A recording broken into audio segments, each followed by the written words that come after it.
my grandmother died and passed down her cabin in the woods. My grandmother passed away last month, but nobody found her corpse until a week ago. Hazards of living out in the mountains, I suppose. My uncle couldn't believe it. He'd been driving her groceries and supplies once a month, and according to the coroner's report, she died a day after he'd left. What are the chances of that? To hear him tell it, she was just fine when he'd driven away too. She was even getting her own water from the river and doing a bit of fishing on the side. And then poof, gone. Griff, her golden retriever, was gone too. My uncle thought he'd probably taken off after realising that grandmother wasn't waking up. Maybe he got hungry and went off chasing squirrels in the woods. My uncle strolled about and called Griff's name for hours after he'd found Grandma, looking in all the usual hiding spots, but no luck. My opinion, Griff probably got as far away as he could. After the funeral, my brother and I offered to come up and help our uncle clean the house. Or at least my brother did, and I got guilt-tripped along for the ride. Apparently she left the cabin to the two of us in her will, with split custody. Not that either of us wanted it. We'd more than had our fill of memories out there. That said, it was a nice day to tidy up a dead woman's things.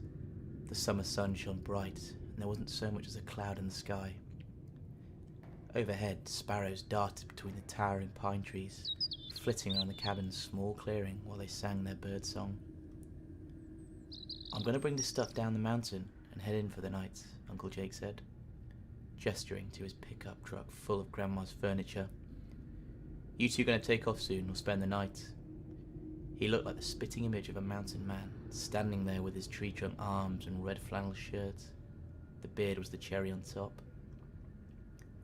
"We'll be heading down soon," I said. "Don't worry about us. The car got us up here just fine. It'll get us back down." Uncle Jake was suspicious of any vehicle that didn't have a cargo bed. "Sure thing, boys. Take it easy now." He hopped into the cab of the pickup and slammed the door with a metal clang. A moment later, the engine turned over and the mountain air was replaced with a thick smell of diesel and rust. With a rumble, the truck rolled out of the cabin's dirt driveway, bobbed down the makeshift road, and disappeared to the faint riffs of the AC/DC thunderstruck. "Stay the night," my brother said, sniggering, as if we'd stay the night in this hellhole. Eric was tall and lanky, poor of eyesight and blindingly pale. He pulled his thick glasses from his face and wiped the lens clean on his Marvel t-shirt. "I say we finish these last couple of boxes and follow him down." He peered up through the pine trees overhead, where the sun was beginning its slow descent into the evening. "We're a few hours from dark yet, but I want to be far away from these woods when the lights go out."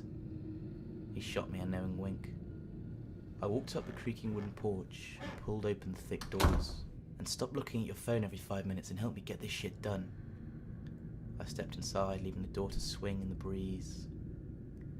"Help me get this shit done," he repeated in a mocking tone, following me inside. "I'm just trying to get in touch with Dad. He still hasn't answered my texts." "Maybe that's because we don't have any service out here." I meant since the funeral. The dude's been totally reckless since Mum died. "Yeah, well, I couldn't care less.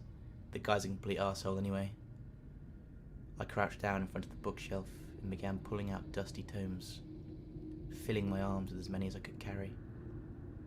"He's still our dad, Eric. Now that Grandma's dead, it's only a matter of time before it's just the two of us. And can we be honest, Uncle Jake's a few whiskey bottles shy from dead himself." He squatted down beside me and plucked some books from the shelf. "It'd be nice not to burn every bridge in this family. You can't burn a bridge that never existed in the first place, can you?"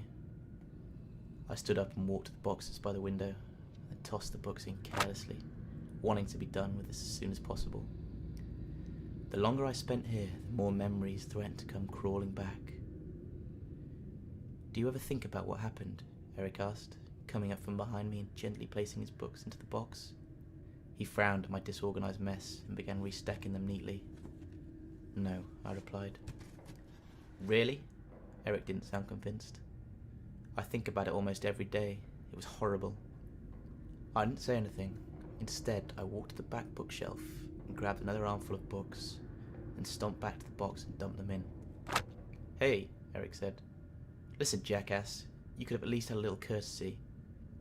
He gestured to the books he was arraying inside, neat and tidily with their spines facing upward. One of them was called Mysteries of the Cryptids. I looked away.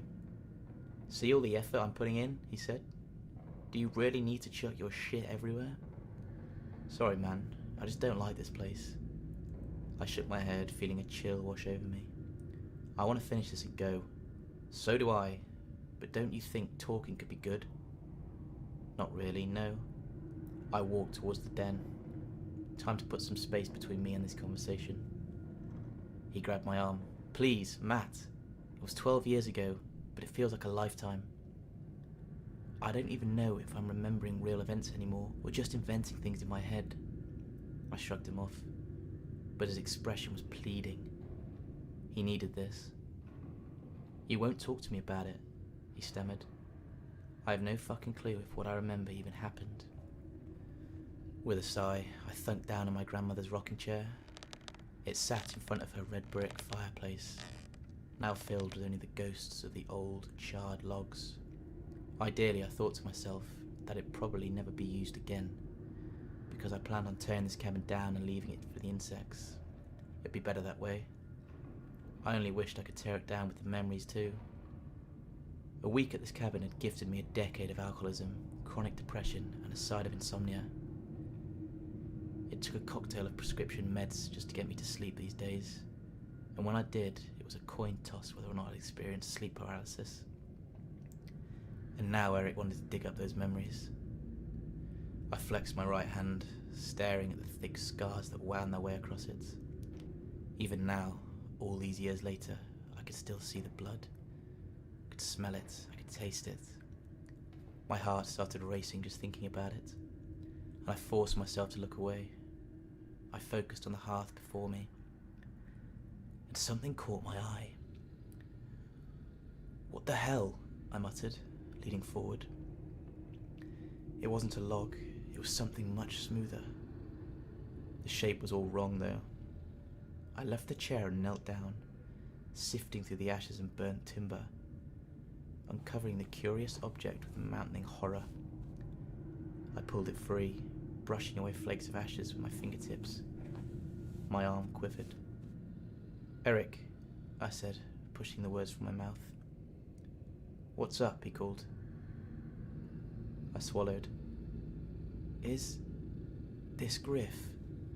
Footsteps sounded from the other room, and he came bounding in, face brimming with excitement.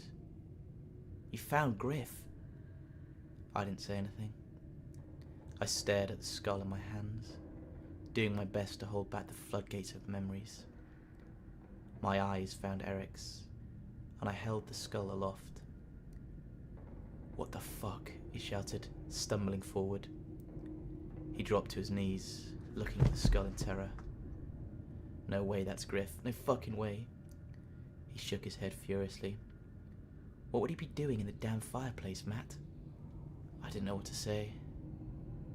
I knew there was no reason he should have been in the fireplace. None.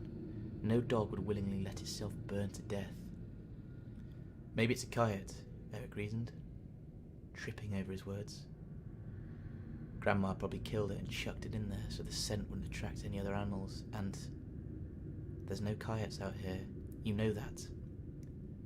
I dropped the skull, and it cracked against the solid wood floor. A shudder ran through me. It's way too small to be a wolf.